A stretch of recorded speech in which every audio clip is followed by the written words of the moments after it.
Tonight we find ourselves back inside Limmeridge House, where the morning light falls quietly through tall windows and the rooms feel very still.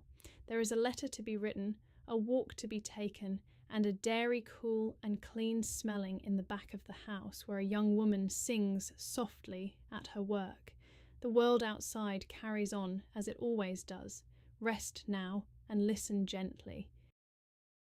Half an hour later, I was back at the house and was informing Miss Halcombe of all that had happened. She listened to me from beginning to end with a steady, silent attention, which, in a woman of her temperament and disposition, was the strongest proof that could be offered of the serious manner in which my narrative affected her. "My mind misgives me," was all she said when I had done. "My mind misgives me sadly about the future." "The future may depend," I suggested, "on the use we make of the present. It is not improbable that Anne Catherick may speak more readily and unreservedly to a woman than she has spoken to me, if Miss Fairley—" "Not to be thought of for a moment," interposed Miss Halcombe, "in her most decided manner. Let me suggest, then," I continued, "that you should see Anne Catherick yourself and do all you can to win her confidence. For my own part, I shrink from the idea of alarming the poor creature a second time, as I have most unhappily alarmed her already. Do you see any objection to accompanying me to the farmhouse tomorrow?" "None whatever. I will go anywhere and do anything to serve Laura's interests. What did you say the place was called?" "You must know it well. It is called Todd's Corner." "Certainly. Todd's Corner is one of Mr. Fairley's farms. Our dairymaid here is the farmer's second daughter. She goes backwards and forwards constantly between this house and her father's farm, and she may have heard or seen something which it may be useful to us to know. Shall I ascertain at once if the girl is downstairs?" She rang the bell and sent the servant with his message. He returned and announced that the dairymaid was then at the farm. She had not been there for the last 3 days, and the housekeeper had given her leave to go home for an hour or two that evening. "I can speak to her tomorrow," said Miss Halcombe, when the servant had left the room again. "In the meantime, let me thoroughly understand the object to be gained by my interview with Anne Catherick. Is there no doubt in your mind that the person who confined her in the asylum was Sir Percival Glyde?" "There is not the shadow of a doubt. The only mystery that remains is the mystery of his motive. Looking to the great difference between his station in life and hers, which seems to preclude all idea of the most distant relationship between them, it is of the last importance, even assuming that she really required to be placed under restraint, to know why he should have been the person to assume the serious responsibility of shutting her up." "In a private asylum, I think you said?" "Yes, in a private asylum, where a sum of money, which no poor person could afford to give, must have been paid for her maintenance as a patient." "I see where the doubt lies, Mr. Hartright, and I promise you that it shall be set at rest, whether Anne Catherick assists us tomorrow or not. Sir Percival Glyde shall not be long in this house without satisfying Mr. Gilmore, and satisfying me. My sister's future is my dearest care in life, and I have influence enough over her to give me some power, where her marriage is concerned, in the disposal of it." We parted for the night. After breakfast the next morning, an obstacle which the events of the evening before had put out of my memory interposed to prevent our proceeding immediately to the farm.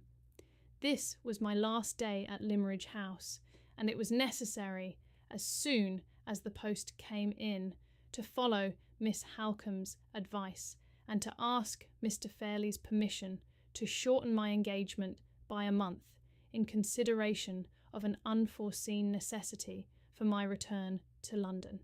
Fortunately for the probability of this excuse, so far as appearances were concerned, the post brought me 2 letters from London friends that morning. I took them away at once to my own room and sent the servant with a message to Mr. Fairley requesting to know when I could see him on a matter of business. I awaited the man's return, free from the slightest feeling of anxiety about the manner in which his master might receive my application. With Mr. Fairley's leave, or without it, I must go. The consciousness of having now taken the first step on the dreary journey which was henceforth to separate my life from Miss Fairley's seemed to have blunted my sensibility to every consideration connected with myself. I had done with my poor man's touchy pride. I had done with all my little artist vanities. No insolence of Mr. Fairley's, if he chose to be insolent, could wound me now. The servant returned with a message for which I was not unprepared. Mr. Fairley regretted that the state of his health on that particular morning was such as to preclude all hope of his having the pleasure of receiving me. He begged, therefore, that I would accept his apologies and kindly communicate what I had to say in the form of a letter. Similar messages to this had reached me at various intervals during my 3 months' residence in the house. Throughout the whole of that period, Mr. Fairley had been rejoiced to possess me, but had never been well enough to see me for a second time. The servant took every fresh batch of drawings that I mounted and restored back to his master with my respects, and returned empty-handed with Mr. Fairley's kind compliments, best thanks, and sincere regrets that the state of his health still obliged him to remain a solitary prisoner in his own room. A more satisfactory arrangement to both sides could not possibly have been adopted. It would be hard to say which of us, under the circumstances, felt the most grateful sense of obligation to Mr. Fairley's accommodating nerves. I sat down at once to write the letter, expressing myself in it as civilly, as clearly, and as briefly as possible. Mr. Fairley did not hurry his reply. Nearly an hour elapsed before the answer was placed in my hands. It was written with beautiful regularity and neatness of character in violet-coloured ink on notepaper as smooth as ivory and almost as thick as cardboard, and it addressed me in these terms. Mr. Fairley's compliments to Mr. Hartright. Mr. Fairley is more surprised and disappointed than he can say in the present state of his health by Mr. Hartright's application. Mr. Fairley is not a man of business, but he has consulted his steward, who is, and that person confirms Mr. Fairley's opinion that Mr. Hartright's request to be allowed to break his engagement cannot be justified by any necessity whatever, excepting, perhaps, a case of life and death. If the highly appreciative feeling towards art and its professors, which it is the consolation and happiness of Mr. Fairley's suffering existence to cultivate, could be easily shaken, Mr. Hartright's present proceeding would have shaken it. It has not done so, except in the instance of Mr. Hartright himself. Having stated his opinion, so far, that is to say, as acute nervous suffering will allow him to state anything, Mr. Fairley has nothing to add but the expression of his decision in reference to the highly irregular application that has been made to him. Perfect repose of body and mind being to the last degree important in his case, Mr. Fairley will not suffer Mr. Hartright to disturb that repose by remaining in the house under circumstances of an essentially irritating nature to both sides. Accordingly, Mr. Fairley waives his right of refusal purely with a view to the preservation of his own tranquillity, and informs Mr. Hartright that he may go. I folded the letter up and put it away with my other papers. The time had been when I should have resented it as an insult. I accepted it now as a written release from my engagement. It was off my mind, it was almost out of my memory, when I went downstairs to the breakfast room and informed Miss Halcombe that I was ready to walk with her to the farm. "Has Mr. Fairley given you a satisfactory answer?" she asked as we left the house. "He has allowed me to go, Miss Halcombe." She looked up at me quickly and then, for the first time since I had known her, took my arm of her own accord. No words could have expressed so delicately that she understood how the permission to leave my employment had been granted, and that she gave me her sympathy, not as my superior, but as my friend.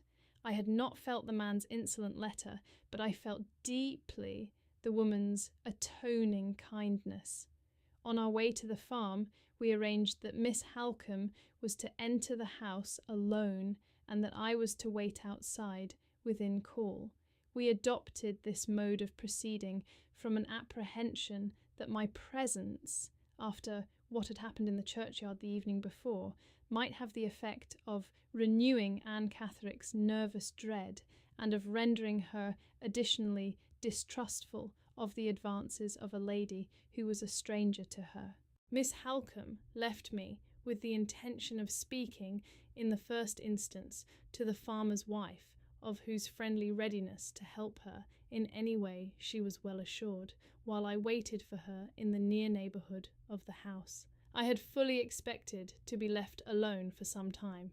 To my surprise, however, little more than 5 minutes had elapsed before Miss Halcombe returned. "Does Anne Catherick refuse to see you?" I asked in astonishment. "Anne Catherick is gone," replied Miss Halcombe.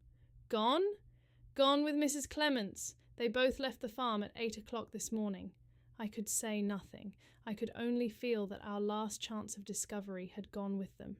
"All that Mrs. Todd knows about her guests I know," Miss Halcombe went on, "and it leaves me, as it leaves her, in the dark. They both came back safe last night, after they left you, and they passed the first part of the evening with Mr. Todd's family as usual.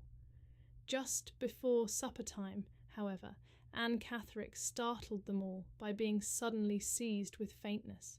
She had had a similar attack, of a less alarming kind, on the day she arrived at the farm, and Mrs. Todd had connected it, on that occasion, with something she was reading at the time in our local newspaper, which lay on the farm table, and which she had taken up only a minute or two before. "Does Mrs. Todd know what particular passage in the newspaper affected her in that way?" I inquired.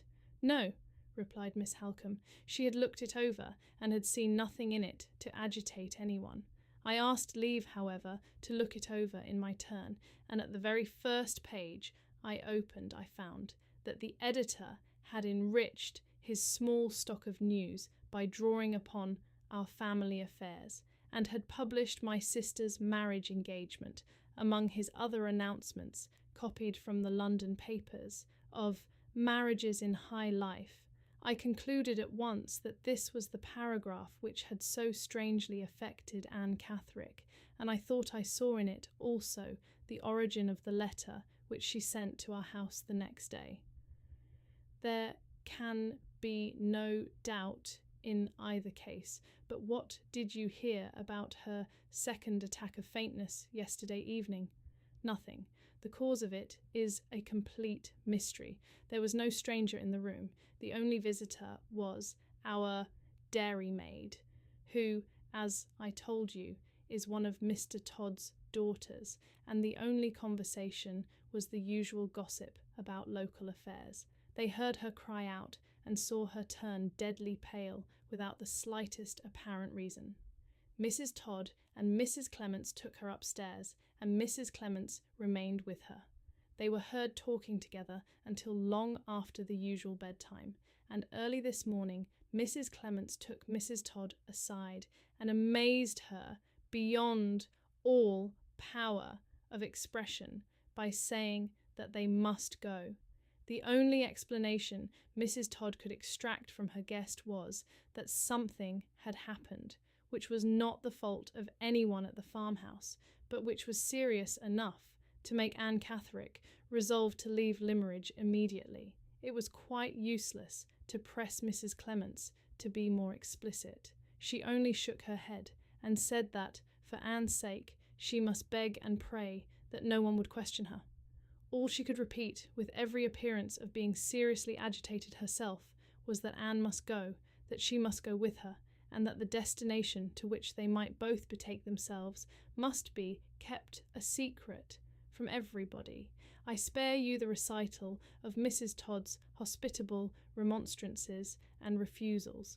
It ended in her driving them both to the nearest station more than 3 hours since. She tried hard on the way to get them to speak more plainly, but without success, and she set them down outside the station door, so hurt and offended by the unceremonious abruptness of their departure and their unfriendly reluctance to place the least confidence in her, that she drove away in anger without so much as stopping to bid them goodbye. That is exactly what has taken place. Search your own memory, Mr. Hartright, and tell me if anything happened in the burial ground yesterday evening, which can at all account for the extraordinary departure of those two women this morning. I should like to account first, Miss Halcombe, for the sudden change in Anne Catherick, which alarmed them at the farmhouse, hours after she and I had parted, and when time enough had elapsed to quiet any violent agitation that I might have been unfortunate enough to cause. Did you inquire particularly about the gossip which was going on in the room when she turned faint? Yes, but Mrs. Todd's household affairs seemed to have divided her attention that evening with the talk in the farmhouse parlour. She could only tell me that it was just the news. Meaning, I suppose, that they all talked, as usual, about each other.